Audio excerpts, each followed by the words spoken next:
مختلف، ظاہر ہے کہ انسان مختلف طریقوں سے سوچتے ہیں نا، تو تب جا کے الگ الگ اسکول آف تھاٹ بنے۔ اب یہ اسکول آف تھاٹ کیسے بنتے ہیں کہ جب ایک ٹیچر، ان کے اسٹوڈنٹس وہ ایک طرح ہی سوچ رہے ہو نا، تو پھر مل کے وہ ایک اسکول آف تھاٹ بنتا ہے۔ تو ایسے لے جا کے حنفی اسکالر جیسے حنفی، مالکی، شافعی، حنبلی، پھر اہل الحدیث اور اہل الرائے کے مکاتب فکر بنے، ظاہری، جعفری، زیدی، اسماعیلی، عبادی اور کچھ اور دیگر مکاتب فکر بنتے گئے۔ یعنی یہ 300-400 سال کے پروسیس میں آتے آتے اس کے لیے اب اسکول آف تھاٹ آپ کہیں گے تو اس زمانے میں کوئی کم نہیں تھے، بلکہ 30-40 تو ہوں گے کم از کم، اور زیادہ ہی ہوں گے۔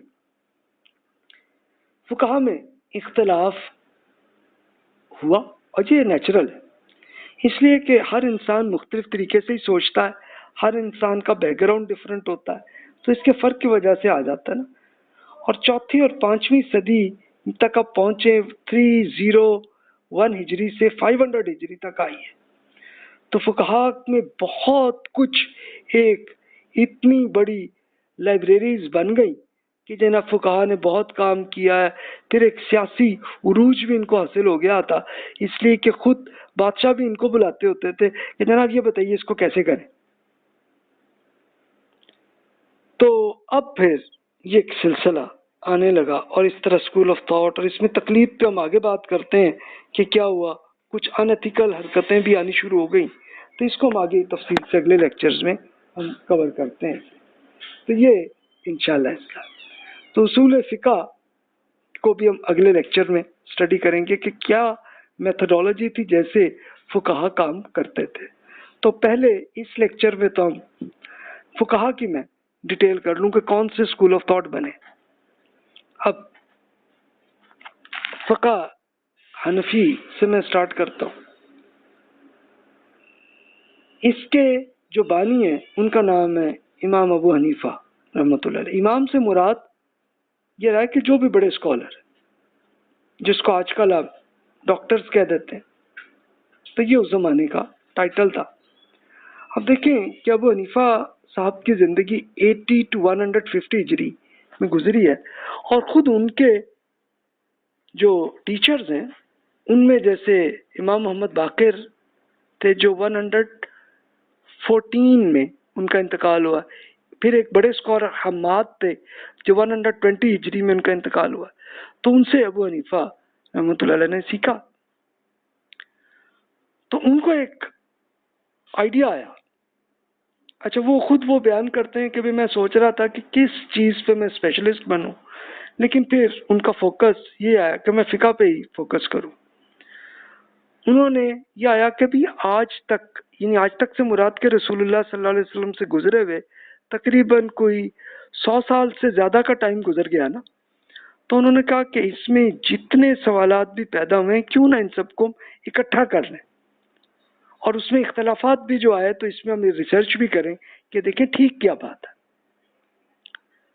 تو اب ظاہر ہے وہ اکیلے نہیں کر سکتے تھے، تو ان کے اسٹوڈنٹس بھی بہت سارے مل گئے جو بڑے اچھے اسکالر بنے ہیں، جس میں زیادہ مشہور ہوئے ابو یوسف جو 182 میں ان کا انتقال ہوا ہے، اور اسی طرح محمد بن حسن شیبانی صاحب 189 ہجری میں ان کا انتقال ہوا۔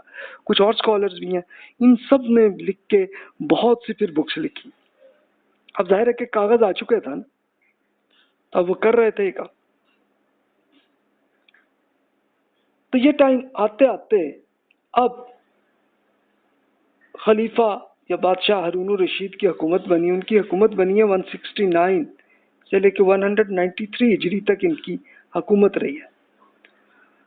تو انہوں نے اصل میں ان کو ایک آئیڈیا آیا تھا کہ یار یہ جو اتنا ایک علمی کام جو کر لیا ہے، تو اس کے لیے باقاعدہ کوئی حکومتی قانون ہونا چاہیے، اور انہوں نے کئی اسکالرس کو ریکویسٹ کی، تو اس میں ابو یوسف صاحب جو ہیں وہ ایگری ہوئے تھے، اور ان کو پھر ہارون رشید نے ان کو چیف جسٹس کی ایک ذمہ داری دی۔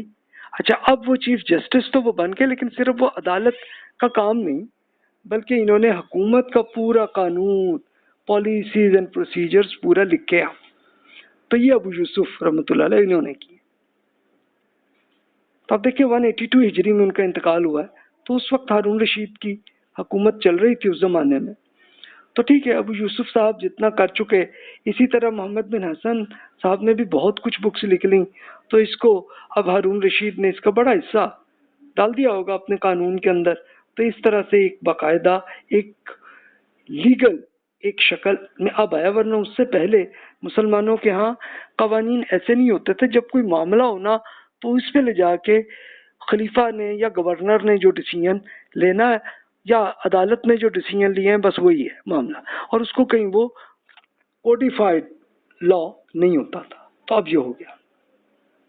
اب ہوا یہ کہ ابو یوسف رحمۃ اللہ علیہ، پھر ان کے اسٹوڈنٹس، پھر ان کے اسٹوڈنٹس، ان کی اگلی نسلوں میں جتنے آئے، انہیں کو عدالت اور پھر بیوروکریسی کی جابز ملنے لگی.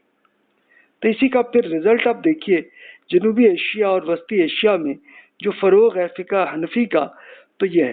اب یہ کون سے ممالک ہیں آپ دیکھ لیے، Turkmenistan, Tajikistan, Uzbekistan, Kyrgyzstan, Kazakhstan, پھر even Russia, Afghanistan, Pakistan, India, even Iran, Iraq, Turkey, ان سب کی جو میجورٹی ہے وہ فقہ حنفی کی رہی. اچھا، ایران میں 1500 عیسوی کیلنڈر تک یہ حنفی اسکول آف تھاٹ کی میجورٹی رہی ہے، لیکن اب کم ہے، اس کے بعد کم ہو گئی.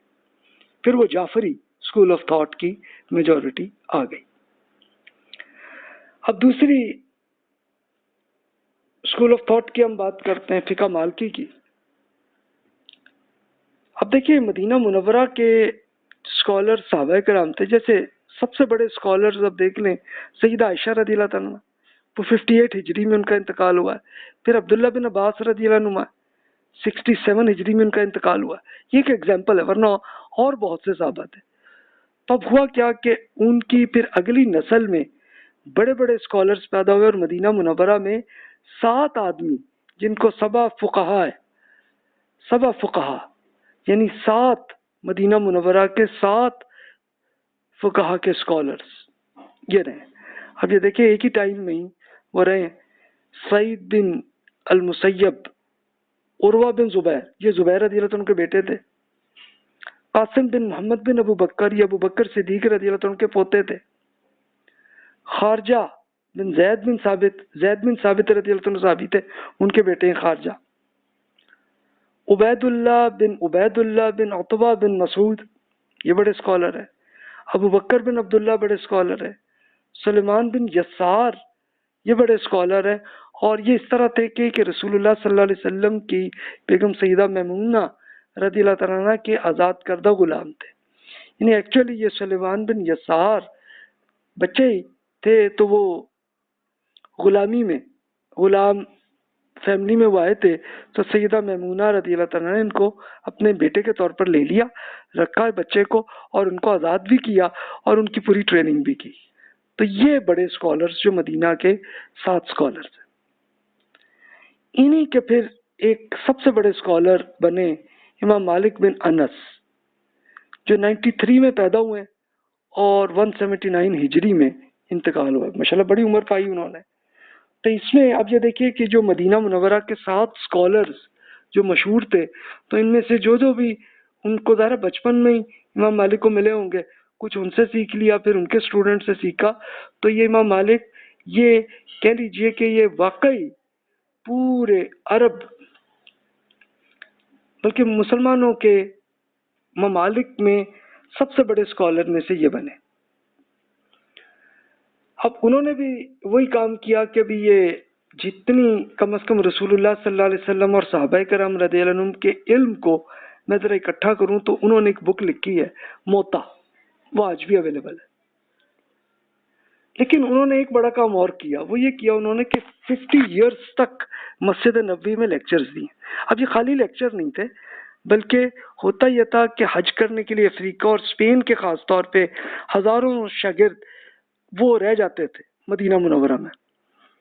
اور یہ ایسا کامن کلچر تھا. اچھا وہ افریقہ اور اسپین کے زیادہ تھے، ورنہ اور ملکوں کے بھی آتے تھے اور وہ آ کے مدینہ منورہ میں رہ جاتے تھے. اب وہاں کے جو بھی لوگ ہوتے تھے اپنی حویلیوں میں ان کو جگہ دیتے تھے ہاسٹل کے طور پہ، اور فری میں کھانا بھی فری، ان کی میڈیکل بھی سب فری، سب کچھ فری۔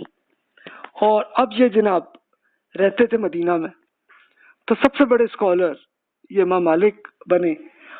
تو ہوا کیا کہ یہ 50 سال تک جب وہ لیکچر اور پڑھاتے رہے ان کو، تو ان کے اسکالرس کی بڑی تعداد جو ہے وہ افریقہ میں زیادہ آئی۔ انہی کے ایک اسٹوڈنٹ تھے سحنون، انہوں نے بک لکھی المدونہ۔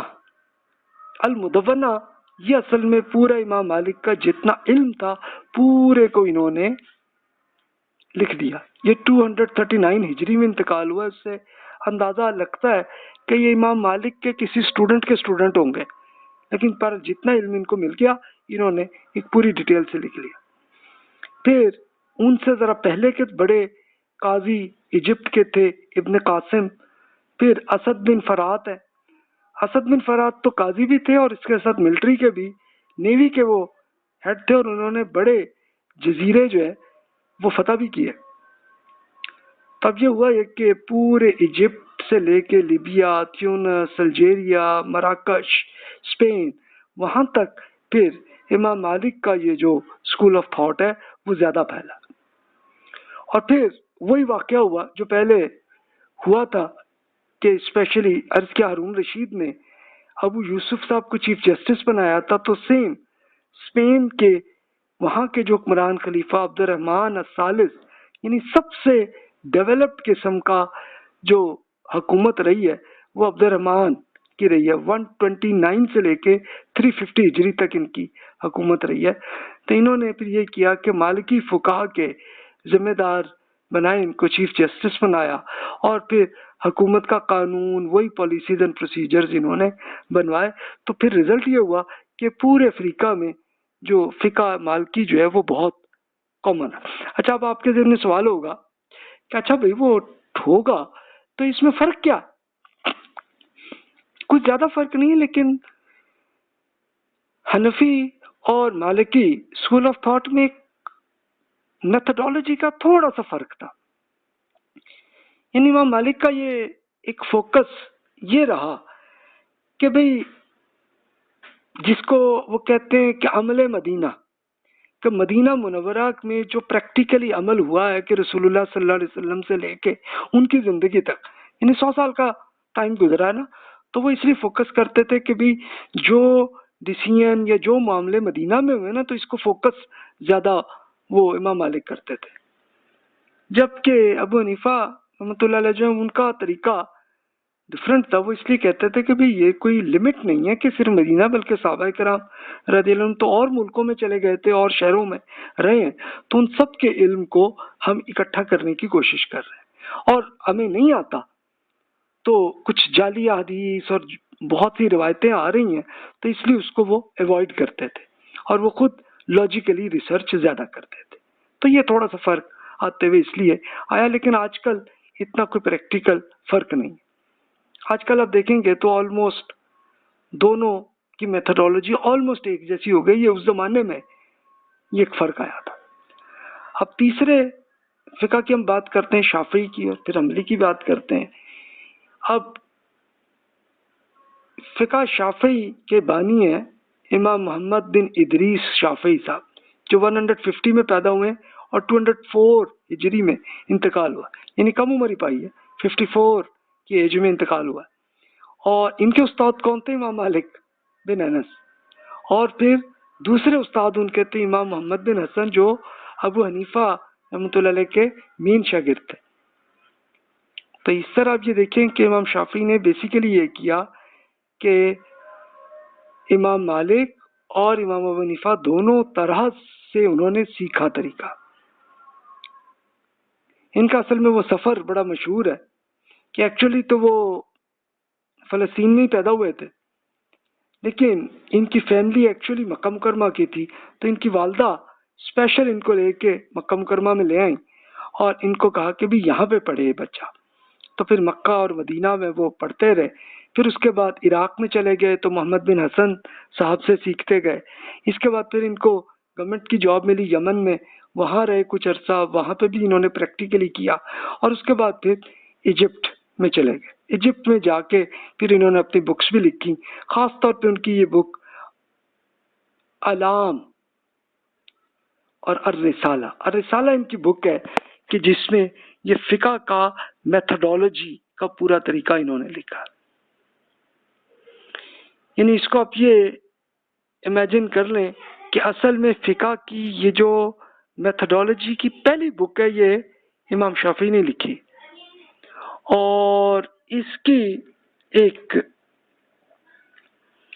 ترجمہ کرنے کی اردو میں ابھی تک یہ سلسلہ نہیں ہوا تھا، تو اس کی کاوش جو ہے ایک عاجز انسان، یہ میں نے کر دی ہے اس کی، کہ امام شافعی کا جو رسالہ ہے اس کا ترجمہ اردو میں کیا، اور اس کو پاکستان میں تو پرنٹڈ فارمیٹ میں نہیں ہے لیکن سافٹ کاپی اویلیبل ہے، لیکن انڈیا میں اس کی پبلشنگ ہو رہی، تو یہ ہے۔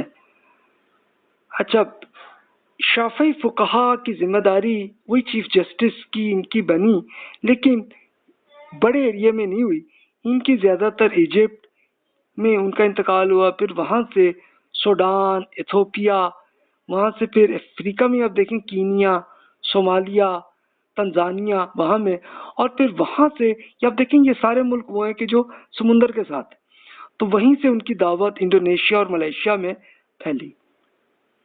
تو اب آپ ان سارے علاقوں میں دیکھیں گے تو شافعی اسکول آف تھاٹ کے لوگ سمندر کے پاس زیادہ آپ کو نظر آئیں گے، ایون انڈیا میں بھی اور سری لنکا میں بھی شافعی اسکول آف تھاٹ کے لوگ اسکالرز ملیں گے آپ کو۔ اب چوتھا اسکول آف تھاٹ دیکھیے، اچھا اس کا بھی اب شافعی جو ہے ان کا کوئی فرق نہیں ہے امام مالک اور ابو حنیفہ سے، یعنی میتھڈولوجی تینوں کی ایک ہی ہے، صرف مائنر سے ہی فرق ہے۔ وہ عمل مدینہ جو امام مالک کا خاص تھا بس وہ یہ، ورنہ میتھڈولوجی ایک ہی ہے، لیکن شافعی رحمۃ اللہ علیہ نے ایک زیادہ یہ اس میں کیا کام، اس میں وہ کہتے ہیں کہ بھی حدیث پہ زیادہ فوکس ہونا چاہیے۔ وہ ٹھیک ہے کہ حدیث کو ریسرچ کرو، دیکھو کہ اوتھینٹک ہے کہ نہیں ہے، اس کو کرو اور پھر اس پہ زیادہ فوکس کرو، تو اس لیے شافعی اسکالرس کا اس میں زیادہ فوکس رہا۔ چوتھا اسکول آف تھاٹ حنبلی بنے، یہ امام احمد بن حنبل رحمۃ اللہ علیہ جو 164 سے لے کے 241 ہجری تک ان کی حکومت رہی ہے، اور امام شافعی کے اسٹوڈنٹ رہے، یعنی دونوں کی ایج میں زیادہ فرق نہیں ہے، لیکن ان سے شافعی صاحب سے سیکھتے رہے، اس طرح شافعی صاحب جو ہے وہ احمد بن حنبل سے بھی سیکھتے رہے، کہ جس جس علم کو ان کو تھا تو ان سے سیکھتے رہے، تو یہ بڑا اوپن کلچر تھا کہ استاد شاگرد سے بھی سیکھتا تھا۔ تو احمد بن حنبل صاحب کا زیادہ فوکس آیا ہے احادیث پہ، تو ان کی بک انہوں نے لکھی مسند احمد بن حنبل، ان کی کتاب کا نام ہے، اور اس میں انہوں نے 55,000 احادیث کو اکٹھا کیا۔ لیکن اچھا انہی کے پھر زیادہ ان کا فوکس اب کہہ سکتے ہیں ظاہری نقطہ نظر بنا، یعنی ان کا میتھڈولوجی یہی ہے جس کو آپ لٹرلسٹ کہتے ہیں، یعنی احادیث میں جو حکم جیسے آیا ویسے ہی کرو عمل۔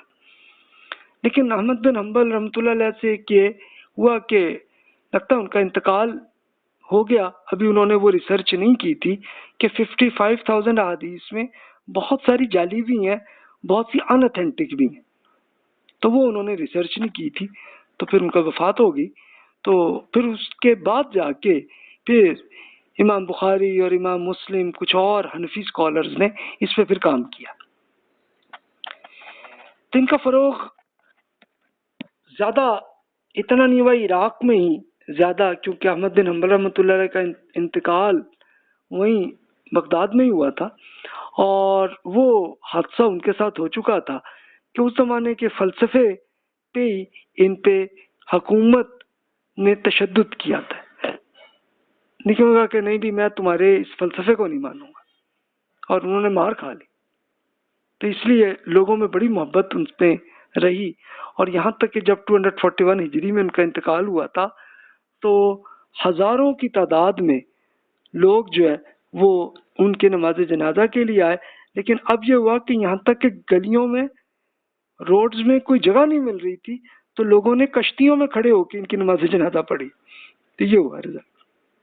تو عراق میں تھا، لیکن پھر ان کا زیادہ فروغ کچھ عرصے بعد جا کے ابن تیمیہ بڑے اسکالر جو 728 ہجری میں انتقال ہوا، پھر اس کے بعد اگلے بڑے اسکالر محمد بن عبد الوہاب صاحب جو 1207 ہجری یعنی 1792 عیسوی کیلنڈر میں آپ کہیں تو ان کا انتقال ہوا. تو ان کی تحریکیں وہ عرب ممالک میں زیادہ پھیلی ہیں، تو سعودی عرب، کویت، عرب امارات، قطر، اس میں پھر حنبلی اسکول آف تھاٹ کی میجورٹی یہاں پہ آ. تو یہ اب دیکھیے کہ یہ تو اب آپ یہ دیکھیے کہ یہ پورا میپ آپ کو ایسے ہی نظر آئے گا کہ آپ دیکھیں عراقی مکتب فکر یہ اہل الرائے کہ جو لاجیکلی زیادہ سوچتے ہیں. تو اس میں صحابہ کرام میں تو جیسے علی رضی اللہ عنہ اور عبداللہ بن مسعود رضی اللہ عنہ، یہ صحابہ کرام کے اسکالر ہیں جو عراق میں رہے زیادہ عرصہ.